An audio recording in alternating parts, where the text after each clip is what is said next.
the ratio in the facility is a 5-to-1 ratio, which is about unheard of. Each of these buildings have suites in them, and they hold at the most 16 residents per building. And they have a kitchen in it, they have a living room in it, they have everything they could need. They have their dining room in it. And so 16 people live in this one building, and it is a 5-to-1 ratio, which means there are 5 residents to 1 caretaker, which just is not heard of. So if that building is maxed out, you should see at least 3 caretakers, maybe 4, because of 16. Yeah. So that is a great ratio. Hi everyone, I'm Lexie Callies. Do you feel the squeeze of caring for an elderly loved one and school-aged children? Then welcome to the Sandwich Stories. Let's dig in. Hi, everybody. It's Lexie Callies with Sandwich Stories. I hope you're all having a really great week. It is raining in Texas in August. Yes, I didn't have to fill my pool today. That was nice. And all my plants got some love with the water. So I'm super excited about that. And today I'm going to start talking about different assisted living memory care facilities that I have personally been to and toured, and kind of give you all an idea of what some of the options are, but then also size, ratio, and cost. Okay. Um, I am personally not going to give the names of the facilities, but I do want, I'll tell you kind of the area they're in here in the DFW area in case you are outside of the state. The pricing might be different for where you live. And but this gives people kind of some idea of what you might be looking at when you go to different facilities. Okay. Oddly enough, I am not going to start with my mother's facility at the moment. I need to make sure that I get the right cost amount because rent did go up back in June. So that one I will bring to y'all later, just so that I know exactly what things really do cost where my mom is, not just what I pay. So then that way everyone gets an idea of what's going on. So the first one I'm going to talk about today is in the DFW area. It's near Denton, Texas, which if you are at the DFW airport, this facility is about a 30-minute drive away from DFW airport, north toward Denton. And this is a lovely facility. I went and toured it. I had thought recently about possibly moving my mom there. And so I heard amazing things about it.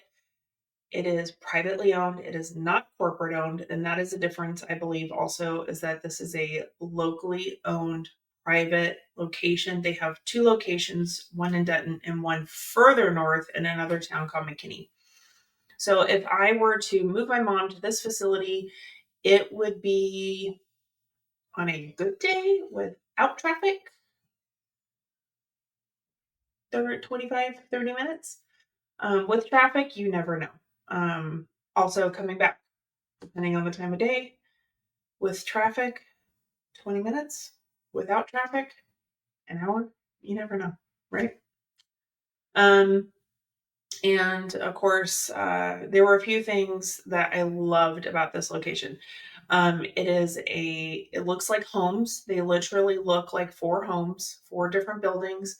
And each home is exactly the same. So as your family progresses through this location, if they are to move suites, every single thing looks exactly the same, regardless of the building they're in, which is great as you deal with dementia and Alzheimer's. Changes can be very, very hard. So if you move someone, and it looks exactly the same, they're none the wiser. And you lessen the agitation for your loved one, which I loved. Um, the ratio in the facility is a 5-to-1 ratio, which is about unheard of. Each of these buildings have suites in them, and they hold at the most 16 residents per building. And they have a kitchen in it, they have a living room in it, they have everything they could need. They have their dining room in it. And so 16 people live in this one building, and it is a 5-to-1 ratio, which means there are 5 residents to one caretaker, which just is not heard of. So if that building is maxed out, you should see at least 3 caretakers, maybe 4, because of 16. Yeah. So that is a great ratio. I was shocked. The other thing that's super, super cute is they actually have a pony that lives on site. Um, and so they do their own equine therapy with a miniature pony who has his own little stable right when you pull into the facility. It is the most adorable thing I'd ever seen in my whole entire life. Now, I have been to facilities where they bring in equine therapy, and there was a lady at my mom's old location that would come in every so often with her miniature horse that actually was dressed up for whatever the holiday was. It even had little shoes that went over its hooves. It was so cute. Equine therapy is amazing. If you haven't seen it or done it, it's just like dog therapy. People really respond to it. Um, the nice thing is with horses, they don't lick, which is great. So if you have people who have allergies to dogs, especially when they get licked, this lessens that exposure. So it's just really nice. And then also, you don't have to worry about if someone is in a wheelchair. If the dog is small, then they would have to bend down, and maybe they couldn't bend down and reach that dog. So with the horse, it's a good size. It's not too overwhelming because it is a miniature horse, which could be the size of a very large dog, and very quiet. They don't bark. So yet again, equine therapy is great for a lot of patients. So when I pulled into this facility and saw a stable with a miniature horse in it, I squealed a little bit. I thought it was super cute. I thought that was amazing. This facility also has a very low turnover rate because they do pay their caregivers a good amount of money. They actually have a separate building on the facility that looks like a 50s diner, which was very cute. So they do activities there, but as a residence family, you could rent it out if you needed to or reserve it so that if you were to have a party or something to that effect, you could have everybody gather there. Also on the backside of that, kind of for the guys, which it was kind of nice because most facilities, if you walk in, are mostly women.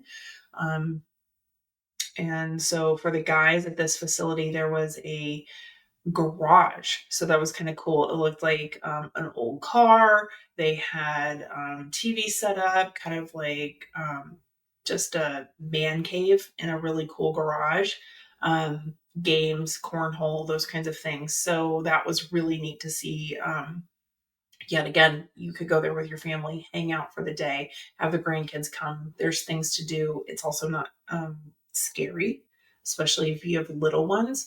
Um, this gives them, you and your family, a place to go and hang out without other residents because that can be a little scary. So maybe your loved one isn't as far along as maybe some others, or they're not in a wheelchair, these kinds of things. Bringing young children into that environment can be a little scary. Most children are really, you know, take it on the chin, just like most things. They're really resilient. They really, um,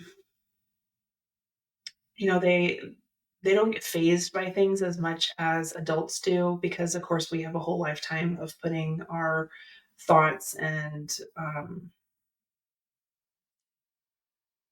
preconceived notions or prejudices towards certain situations. And so when you haven't lived that life, you just kind of accept things the way they are. So it's really, I think, more for adults to have these specific locations because maybe we're put off a little more by seeing those who have progressed. Um, like I said, this facility that I'm talking about has 4 buildings. So each building is according to the level of care or needs that your loved one needs. So, kind of moving in, first level is they might just be on the start of their journey. Maybe they need some care. Maybe they need some pill management, someplace safe to be.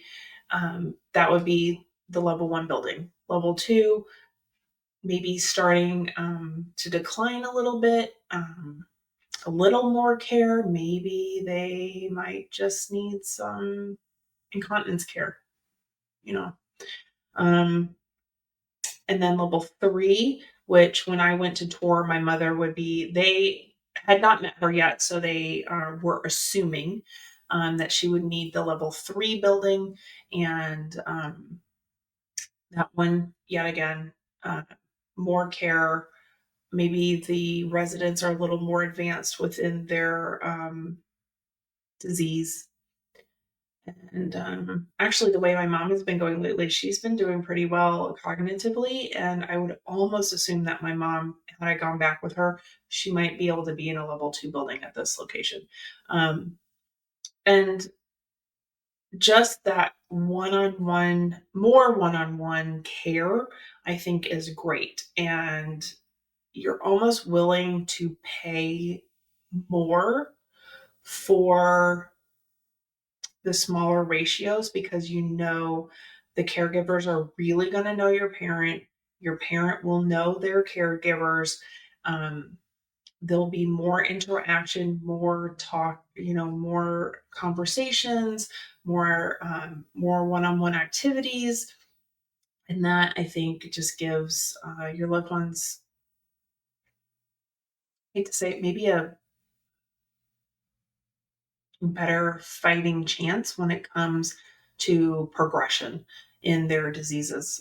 Sometimes it's just when you have no one to talk to and you're just sitting in a chair or looking off, you languish, which, we've talked about before, is a comorbidity to dementia and moving on in progression. So, and then, like I said, level 4 building of this is more of the end end of life, and yet again still the max of 16 people per building. It has an on-site 24-hour 7 days a week nurse, so no one ever has to worry about an RN not being there. Sorry, I have some of the paperwork here and I'm just going to look at it real quick. Equine therapy, I'm going to cover this up so we don't see the facility's name.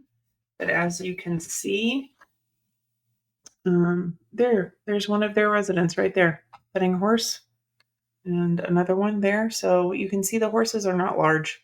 They're like large dogs. So I thought that was pretty amazing.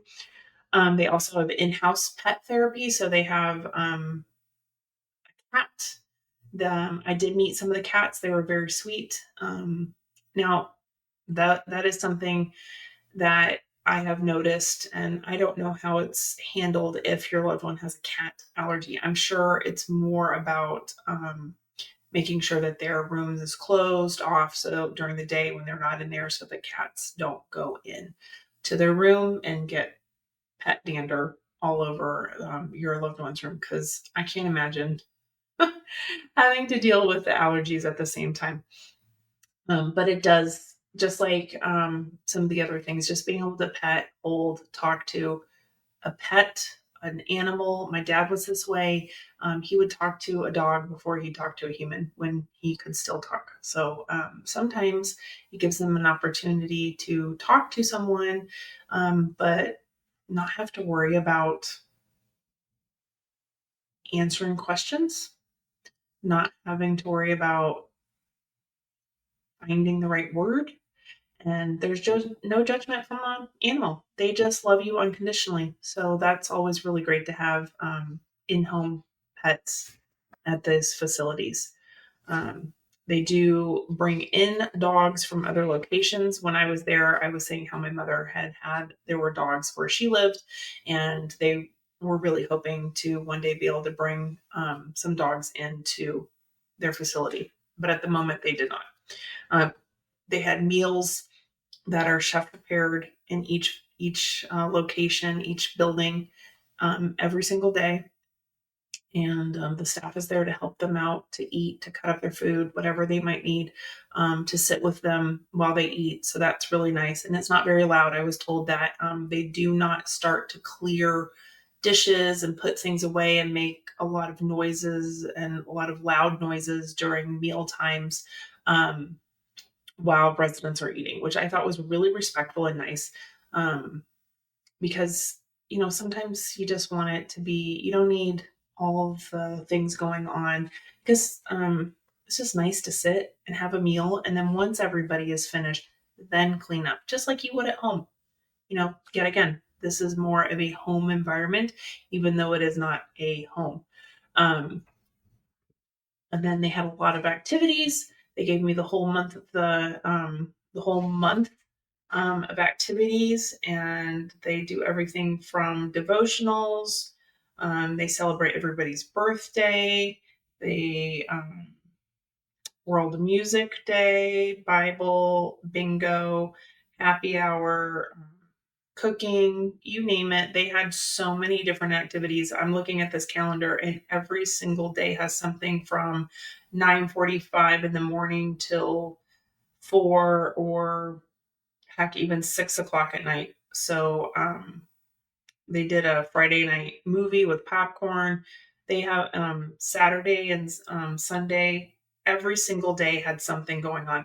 That's the other thing. I find that at some facilities, the weekends get a little low on activities. So I was really happy to see that this facility had something going on every single day, and it wasn't just like one thing. Um, their Sunday, I'm looking at one of the days, 9:45 to 4 o'clock. They had something going on. They even had online 10 o'clock on a Sunday online mass for for those who are Catholic, and 11 o'clock online Baptist for those who are not Catholic, and campfire sing-alongs, conversations, sharing, so many different things. Fitness, they always had people that came in and did classes. And they said because they were so much smaller, they could have caregivers sit and um, help my mom if she were to be there. They could sit and help her and kind of talk her through some of the activities and some of the exercise classes. Because I did find when I was doing the interview with them that sometimes my mom can't always see what's going on, or so when I sit with her or a caregiver sits with her and kind of does it with her and shows her, she participates a little more. And they said that because they are so much smaller and everybody kind of participates in that event that's going on, then caregivers have an opportunity to sit down and participate and help your loved one participate. Now, I looked at the suite that there were two suites available in the building that they thought my mom would have moved into. The first two buildings have wait lists. We did not need to discuss the list for the fourth building because she is not to that stage in her disease. So they were assuming that she'd be in the level 3 building. They showed me two suites. One, they were all included their own bathrooms with showers, which I loved. One was an interior room, had a beautiful window, lovely window, nice and bright. Seemed much more modern and up to date. And the bathroom was lovely, had nice storage, roll-in shower with a shower seat. Everything was great. I had enough room for her bed and put her TV on the wall and some places to sit, and she'd be all set. The second bedroom that they showed me was a little further down the hall.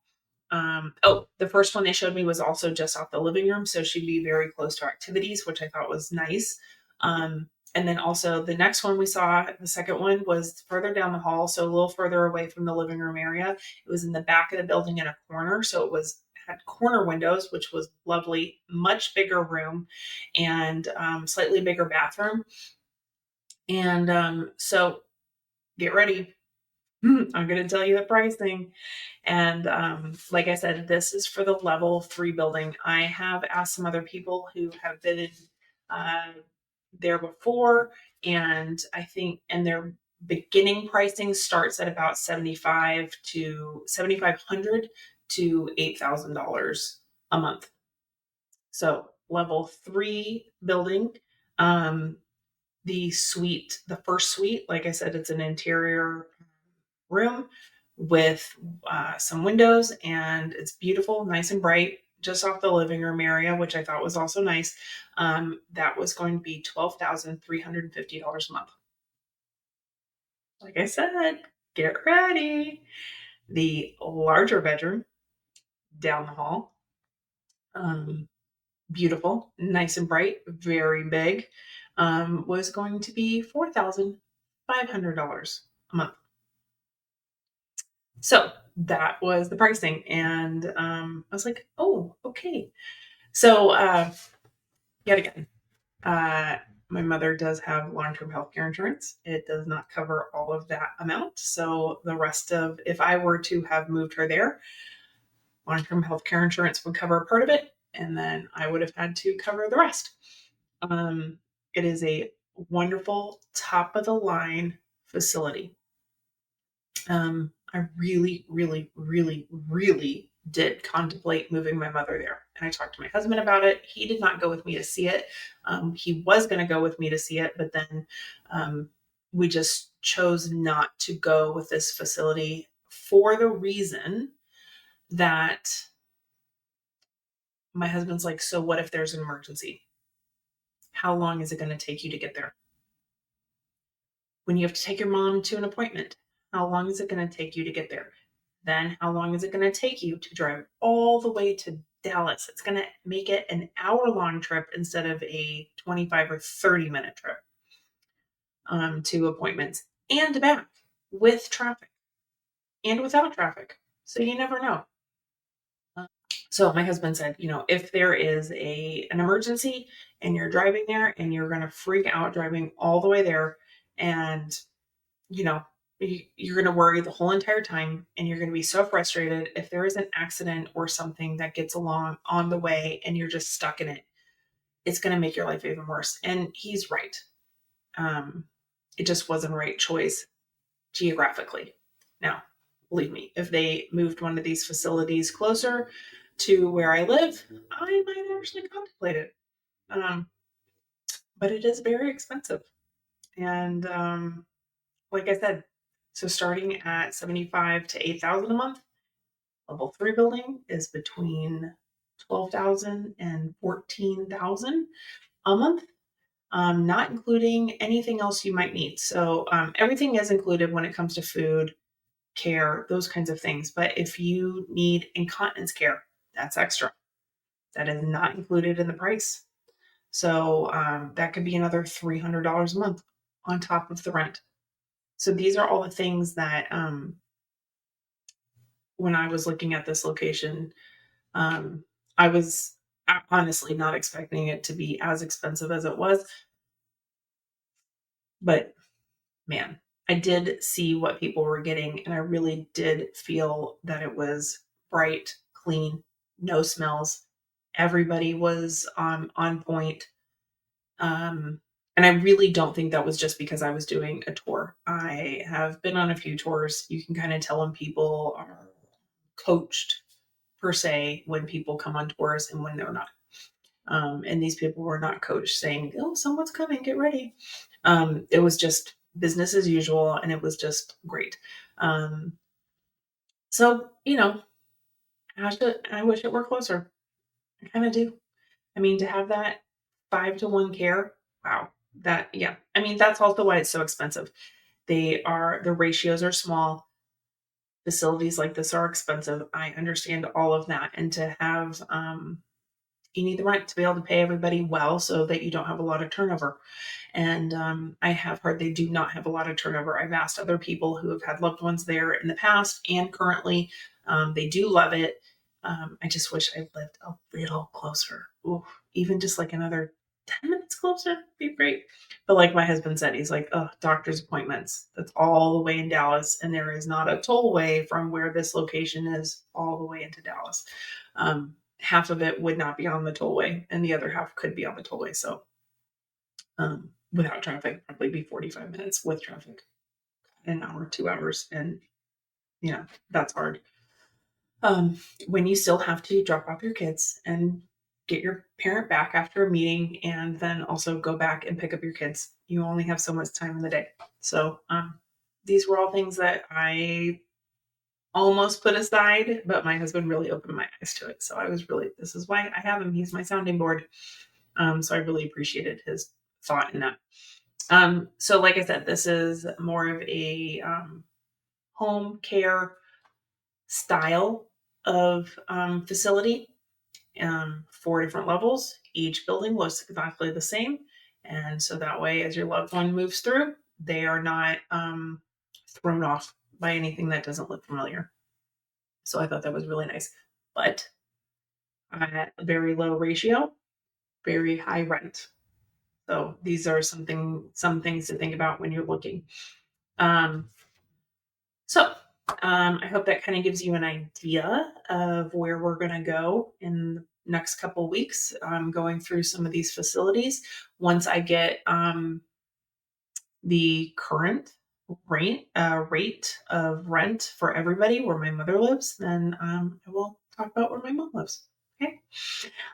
So I hope this helps. I hope none of you fainted. If so, get the smelling salts out. Sorry. I know. It takes me back a lot too whenever I see the prices of some of these places. Not every place I will talk about will be this expensive, but this is a very high end location. So this kind of gives you an idea. All right. And song of the week was brought to me by my friend Megan. I asked her earlier, it's like, what song makes you happy? And she said, Get the Party Started by Pink. Great song. She's right. It does make you feel good, makes you want to dance. It's great. Kids love it. Everybody loves it. I don't know anybody who doesn't love it. So, Get the Party Started by Pink is the song of the week. Go listen to it. Make yourself happy. Dance around. Make yourself forget what rent costs for a little bit. And I hope you all have a really great week. And I will talk to you soon. Okay? Bye. Love you guys. Thank you so much for listening to Sandwich Stories. I really hope you learned some new things and enjoyed it. If you did, tell a friend, tell your mom, tell your sister, tell your dad, tell everybody you know to also listen. Maybe they'll learn some new things, how to help each other out, and find us at Sandwich Stories Podcast. Thanks so much.